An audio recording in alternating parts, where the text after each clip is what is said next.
Time for podcast number 15. Hashtag PlusUltraFam shoutouts to James Riley, Dread Trex, Joshua Sarabia, Brandon Glover, Cam Morley, What If Universe, and DNV Plays Fan. And today's What If, as you've already read from the title and thumbnail, is What If Endeavour Was a Good Dad, suggested by Thunder Panda on episode number 13 of the PlusUltraPodcast. The literal title of the timeline is What If Endeavour Was a Good Dad, but there are a few things that go into being a good father or a good parent in general other than just the dad part. This to me means that we've got to find a timeline when Endeavour is a good person first and foremost, and then a good father. Now for Endeavour, I think being a good person can just mean not being a total dick, more like 6% of a dick. At least when he's younger, so we need to make a big change in the timeline when Endeavour is a young man and not an actual adult. I think the best way to do this is to have him actually have a positive influence from All Might instead of the kind of negative one that he makes it into. So I'm gonna say that Endeavour actually figures out the secret behind All Might's quirk. Maybe he just does some simple sleuthing and is able to see the similarities between Nana Shimura and his classmate Toshinori Yagi, or he just sees small little tendencies between the two, or maybe that they're very close, things that allow him to piece it together and learn something is between these two that he can investigate further and further and actually find out the truth. Now, quick disclaimer here, but at the time of writing and recording, October 8th, 2019, we still don't know a ton of information about Nana Shimura.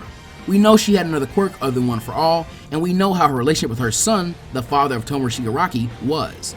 We also know a bit more of the backstory of Shigaraki now, but how popular Shimura was as a hero is still unknown, among a lot of other facts about her life. So that means to write this story at the moment, we have to do a lot of logical guesses and jumps, which means that we can imagine that she was at the very least known pretty well because she was a pro hero, and she would likely have been somewhere in the top 10 ranked heroes as well because she has One for All on top of another quirk, which is going to be a powerful combination no matter what you really do. And on top of that, One for All is going to be a pretty powerful quirk just about any timeline it's actually used in. So Shimura is known well enough for Endeavour to recognize and understand who she actually is. Even though she might not be an actual teacher at UA when All Might and Endeavour were there, she's around enough to give All Might any type of guidance or instruction that he really needs before her death. So somehow, some way, Toshinori Yagi is discovered by Enji Todoroki, who I think would react with a ton of anger and likely try and fight All Might while going all out. In reverse of what happened with Katsuki and Izuku in their round 2 fight, Toshinori is able to win extremely easily. Remember, he was able to use all of One for All as soon as he got it, and he would be unburdened by his actual injuries, so Endeavour just can't keep up. Said, I think Nana Shimura, seeing the fire in Endeavour's heart, is willing to give him some guidance. She was also a bit more laid back and easygoing than All Might is shown to be in the current story, but only a little bit. With this, she decides to take on both Enji and Toshinori as her wards and train them. So Endeavour basically takes the same type of relationship in All Might's life that Bakugo has recently taken, being someone around the same age as the main hero, with the same dream and having the whole mutual respect and desire to make each other stronger thing that All Might later talks about when he tries to push Bakugo and Midoriya to become proper rivals. But here, Endeavour and All Might are actually becoming proper rivals.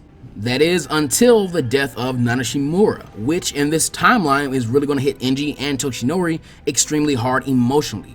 While All Might decides to go off and study abroad in America, Endeavour decides to learn from as many pro heroes as he possibly can, one being All Might's combat instructor, Gran Torino, and other great heroes of the past that we just haven't heard of yet in the current story. So this means that Endeavour takes on All Might at his best and loses his master, encouraging him to want to get stronger a lot faster than he already is. Now Endeavour is still going to be quick to anger, headstrong, and hard-boiled, but he is much more positive as his strength is a lot closer to All Might's in this timeline. He's much less acting the part of a hero and much more of an actual hero, the way Twice described him to be. Those of you who are manga readers know Endeavour has recently shown some feats that show he was definitely worthy of the title of number 2 hero, even with All Might around. Now there is a canonical statement that Lemillion would have been the next number 1 over all the current pro heroes, which is a really crazy idea considering some of the things we've seen Endeavour do very recently. So what I'm saying is, in this timeline, Endeavour isn't the number 2 hero because All Might is just so far above everyone that he's in his own league, and Endeavour is just a person at the top of the ranks of the heroes in that normal league. He's just the closest to knocking on All Might's door. He's actually a pretty proper rival for All Might, as in, if All Might slacks off, Endeavor's gonna pass him. Now, I'm not saying that power-wise they're exact equals, but Endeavour is damn near close. That said, after All Might's injury, he and Endeavour actually are equals now. The only thing keeping All Might in the number one spot is public opinion. Endeavour does get a lot better at dealing with the public and maybe can show a smile sometimes, but he's more like the fake-lipped Superman that we see in the Justice League movie than the actual nice and friendly version of Superman that we see in comics and other better movies. Small rant, but that scene just kind of ticks me off because Superman is always shown to be this really inviting, warm, and welcoming person, and in that scene he's kind of like sat away from the children and, kind of barely really interacting with them. It's almost like they're kind of annoying him, and it just kind of ticks me off. This, I'm going to say that Enji Todoroki still courts Rei, whatever her maiden name was. We still don't know enough about circumstances behind their relationship or quirk marriages as a whole, or how they're really set up, but quirk marriages are basically just superpowered arranged marriages. But we'll say that they work in virtually the exact same way for now, and because of this, I'm gonna make some guesses and say that Enji himself didn't just force Rei to marry him all on his own. It was likely that Rei's parents, or her family as a whole, pushed her into the marriage as well. I know the story is based in Japan, but you can see a lot of the culture of Japan in the story, and arranged marriages aren't uncommon in the country or in Japanese culture as a whole, but my research for this script led me to see some articles pointing to the idea that arranged marriages are really on the decline at the moment. If that is the case in our time, in the My Hero Academia timeline, which is sometimes implied to be a little bit further into the future than we are currently, I'd imagine that this version of Japan would also have a sharp decline in arranged marriages before quirks and heroes are, kind of starting to emerge, and then they'd begin to rise once again. What I'm trying to say is these could be relatively new concepts to this culture, so it's very possible that Rei and Enji weren't the sole proprietors of their relationship, or better yet, Enji wasn't. Endeavour likely wasn't the sole driving force in him marrying Rei, and there's other things to imply this, but they're just a little spoilery. So it's safe to say that Rei and Enji themselves likely weren't the sole force behind their marriage. This could easily be answered later in the series, hell, possibly in the current arc the manga is in right now, but for this podcast we'll just go with this and hypothesize and wait for Canon to catch up like we have to. While the Todorokis and Rei's family are very forceful about the marriage, Endeavour could also be kind of for it, but for a much different reason than just surpassing All Might, or at least wanting someone in his family to do it. This is about All for One, and the great evil that the quirk his master passed on that was made to defeat him. Though they were somewhat friends, Endeavour is still going to view Toshinori as an idiot, and now he's hurt and injured, meaning he's not really capable of protecting everyone the way he really should. Endeavour could also fall at any time, and the world would need a hero that could defend it from All for One. Inspired by Nana Shimura and the other forebears of One for All, Endeavour also wants to pass down his quirk and create his own successor. This is his reason for wanting the quirk marriage at all. But as this is a much more positive goal, he's a much more positive person about it, and he's already has this positive influence going in his life before he even comes into this marriage. So Enji and Rei are married forcefully, but Enji is a much easier person to get along with in this timeline. Now, light spoilers, so skip ahead like 10 seconds if you don't want it, but Endeavour and Rei have been implied to have some type of romantic feelings before things got negative in their relationship. Whatever was already there, we're going to multiply it and make it a lot more romantic and loving, and these two actually form a really good relationship with each other. They're actually starting to fall in love naturally instead of just being forced together to create something powerful. Endeavour is a nicer and more heroic man, but he still maintains his drive and competitiveness, and those are just some good qualities for somebody to have, and Rei has been implied to not exactly hate those things about him. Now, for sake of simplicity, we're going to leave the birth of their first 3 children of the Todoroki family the exact same. Natsuo and Fuyumi don't have a ton of screen time just yet, and I'm not even 100% sure that they have named quirks yet, so I'm not sure if they'd even want to be heroes in the first place. And as for Toya Todoroki, there just isn't enough info on him or what actually happened between him and Endeavour, and that's why we have the Dabi is secretly a Todoroki theory still floating around. And again, in this timeline, in this current arc in the manga, it is really possible that we might have some more of this missing info filled in really soon. So whatever happened to Toya, I'm opting to leave it to be the exact same here for the simple fact that we just don't know what happened, and for all we know it could have been something that doesn't have to even do with Endeavour by himself, or there could have been other factors around it as well. But Endeavour is a good dad like the title suggests.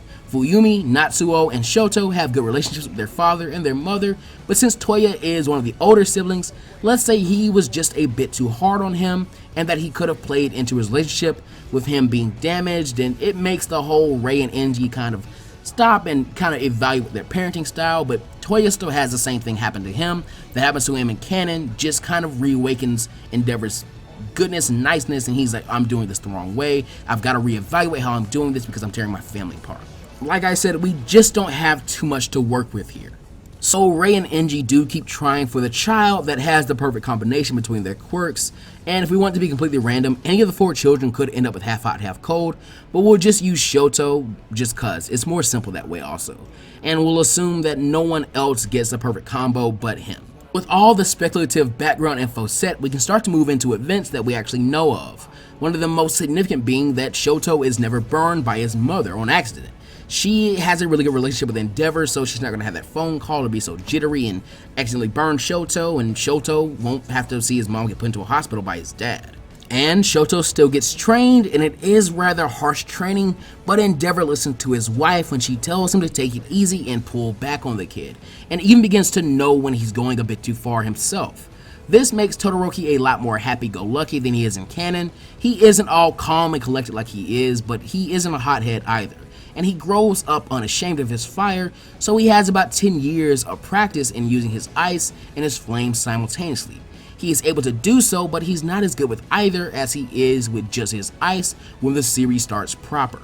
So Endeavour is a nicer and stronger hero, the Todorokis are a happy family, and Shoto can still pursue a career in modeling if he wants. Other backstories that we actually know of won't really change, so this means that the whole thing with Deku and All Might and Bakugo, the sludge monster still happen, and Deku's training will still happen the exact same as it did in canon. Only other significant or big thing that we know that would happen before chapter or episode 1 would be that of Inasa Yarashi. He probably wouldn't hold a dislike for Endeavour because he's a passionate hero that isn't just the most social person, but he's nice enough to give autographs at least, and he would give Inasa his autograph, meaning that Endeavour would not be hated by Inasa. So when the recommendation students take their tests, Inasa would likely still win and be accepted into UA, but I also think that he is able to befriend this more lighthearted and upbeat Shoto Todoroki.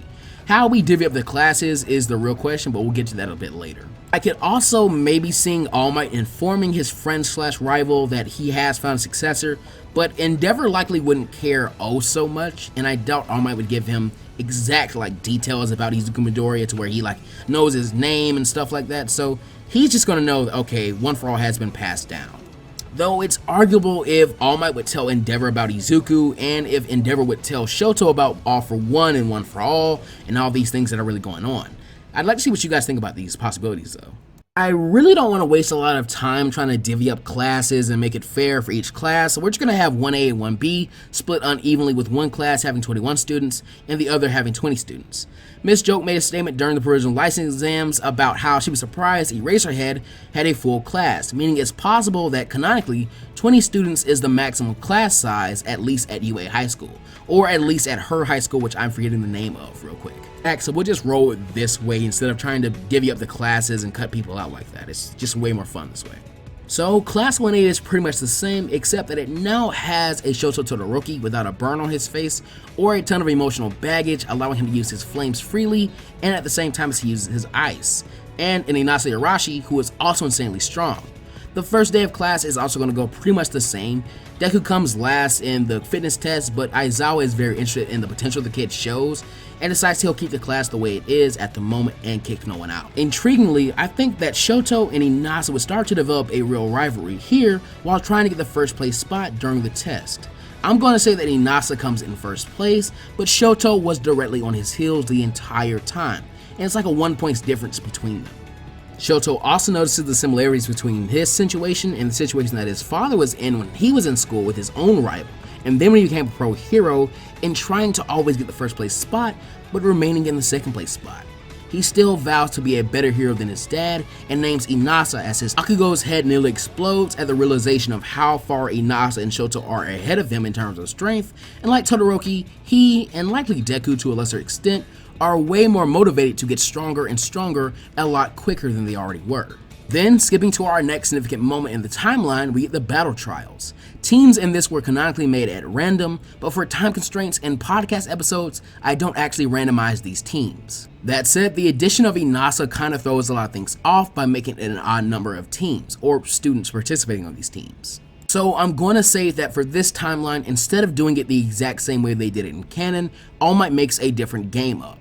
A battle trial still, but revolving around the 3 recommendation students in the class, 2 of which, remember, are much stronger than their peers. Yaoyorozu, Todoroki, and Yurashi form a team of 3 villains. 3 students will take them one at a time, with the goal being to capture all 3 members of the team to knock them out and win the game.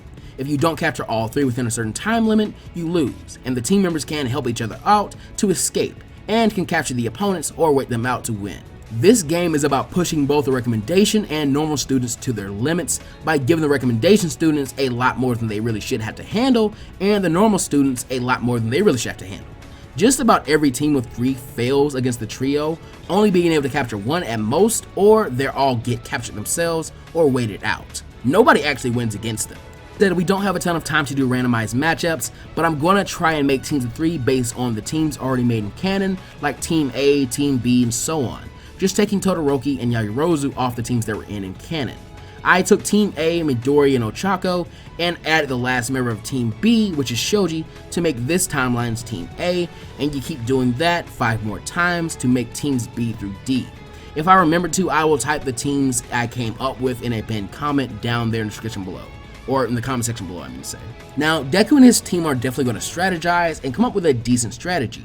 Shoji will use his power to try and hear and predict the blast of wind or attacks from Todoroki, so the group can dodge. The battle starts, Deku has his team jump, having already anticipated the freezing floor trick from Todoroki, as it is a pretty obvious yet effective first move to start out with. Ochako touches her teammates to let them float and jump over the ice, and their opponents are kind of flustered by this. While this happens, she makes herself weightless and tries to kind of skate on top of the ice. And this allows Team A to rush Todoroki's team from the air and from the land. Inasa tries to blow the group out of the air, but Deku thinks up his Delaware Smash attack earlier than he does in canon by being inspired to use the wind as an attacking force like Inasa does. His wind and the wind of Inasa aren't exactly equals in terms of power, but when clashing, they cause a big burst of wind that pushes nearly everyone off their feet and Deku and Shoji kind of out of the air. Quick to take advantage of this, Yaoyorozu, who even though she got in a recommendation as well, like her teammates, she probably feels even worse in terms of confidence, and her confidence issues are probably starting to come a lot earlier, and they're going to be a lot worse because she feels like she doesn't measure up to her other 2 recommendation partners. So I can definitely see her feeling like she's useless and freezing up and making mistakes like this one. Ochako then releases her quirk from Deku and Shoji, and they try to tackle Shoto and Inasa individually. But Shoji is blown back before he can even make contact with Inasa, and Shoto tries to freeze Deku. Not wanting to give up, Deku decides to make another sacrifice out of his limbs and makes a dangerous move. With Inasa and Shoto standing kinda close together and his 2 teammates far away, he could probably take the rest of the villains out by taking himself out. So as soon as ice begins to touch one of his legs, Deku activates One for All on the other and stomps on the ground hard. It cracks and explodes, and soon Shoto and Inasa are sent falling down the hole with Deku along with them. Shoto and Inasa could easily catch themselves with fire or ice or a blast of wind to soften the blow, but they are likely too shaken up and surprised to do that quick enough. I can see them taking a good hit to the back from the fall and at least having the air knocked out of their lungs for a little bit to keep them down for just a small amount of time. Deku is down for the count though. A broken leg and a broken finger is a lot to still try and fight through, especially this early in the series for him. So with Deku and Yaoyorozu down, it's now a 2-on-2 fight that Uraraka and Shoji just can't win, and Bakugo and his team have the same ability to win their fight, but Bakugo's definite refusal to work with his teammates is going to hold them back and result in their losses. I said, everyone pretty much loses. After the trials, everyone is super impressed with Deku, thinking he is likely one of the strongest in the class, just without the necessary control to really make use of it. I see him befriending Inasa and the more upbeat Shoto in this timeline, while Bakugo is still really angry, and I see him as being extremely strong, and everybody else recognizes that, but his attitude is his downfall. And I'm sure the more jokester members of the class, like Kaminari and Mineta, would let him know this as he pretty much got their team a loss. It'll just be another good growing pain and wake-up call for the kid. Here we can skip to the USJ incident, which would suck for the league, as with Inasa and this incredibly strong Todoroki there, they are at a huge disadvantage. Remember, Inasa can create huge, absolutely massive gusts of wind that are also shown to be able to pick up rubble, so I'm sure he could easily take out a ton of the low-level villains that were brought to the USJ attack by the League of Villains. Other than that, the end of the first huge volume of this story kind of concludes here. Todoroki didn't have a ton of significant moments here, so he really can't end this timeline either. Even though he's a stronger version of himself, there just hasn't been many things for him to do yet. So for now, we will leave the story here. I really enjoyed it, but I don't want to go too far with it just yet. Like I said, there's likely some stuff about to be revealed in the manga about the Todorokis very soon, and I don't want to have to, take a lot of this scenario back and have it be out of date, so we'll just wait for that stuff to happen. I just really like this idea, as it didn't revolve around Deku and getting the powers or weapons of someone or something else from a different series, because that's pretty much all I've been asked to do for a very long time. So be sure to make your own what if suggestions and take advantage of the chance to get a shout out using the hashtag #PlusUltraFam with the correct spelling. Huge shout out to the absolutely amazing patrons of the channel. They do a lot to support it directly, and if you guys would like to join their ranks, please consider supporting Plus Ultraman on Patreon. It really does a lot, and it means a lot when YouTube making all these new changes. And as always, be sure to take care of yourselves and go beyond Plus Ultra. See you guys next time.